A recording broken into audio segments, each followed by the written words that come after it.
দেশের সনাতন ধর্মাবলম্বীদের নানা রকম হুমকি ধমকি দিয়ে এই হীন চক্রান্তে তারা লিপ্ত রয়েছে। আমরা এই অবস্থার তীব্র নিন্দা ও প্রতিবাদ জানাচ্ছি। সেই সাথে নৈরাজ্য সৃষ্টি লুটেরাদের প্রতিহত করার জন্য দল মত নির্বিশেষে সকল ধর্ম গোত্র এবং পেশার মানুষ ঐক্যবদ্ধ প্রতিরোধ গড়ে তোলার আহ্বান জানাচ্ছি।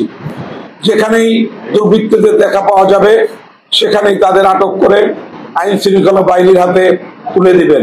হিন্দু সম্প্রদায়ের বিভিন্ন কমিটির লোক ছিলেন, সেখানে তারা একটা কমিটি গঠন করেছে। সেই কমিটির নেতৃত্বে আমরা পরশুরাম এলাকায় গিয়েছিলাম। আমরা বলি, কেন ভীত হয়েছেন, তারা আপনাদেরকে এই ঘটনা ঘটিয়েছে।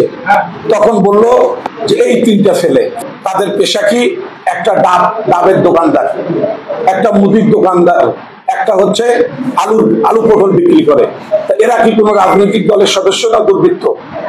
খুনি হাসিনার পতনের পর এক শ্রেণীর দুর্বৃত্ত ছাত্র জনতার গৌরবময় অর্জনকে ধ্বংস করার জন্য দেশকে অস্থিতিশীল করতে বিভিন্ন সরকারি বেসরকারি স্থাপনায়, ব্যবসা প্রতিষ্ঠানে, বাড়িঘরে হামলা ভাঙচুর, অগ্নিসংযোগ করে লুটতরাজ চালাচ্ছে।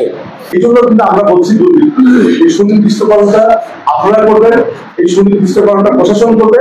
করার পরে আমাদের যদি কোনো দলীয় নেতাকর্মী যদি এর সাথে জড়িত থাকে, আমরা আপনাদেরকে স্পষ্টভাবে বলছি 24 ঘন্টা লাগবে না, আমরা শোনার সাথে সাথেই তাৎক্ষণিক আমরা তার বিরুদ্ধে সর্বোচ্চ কঠোর ব্যবস্থা গ্রহণ করি।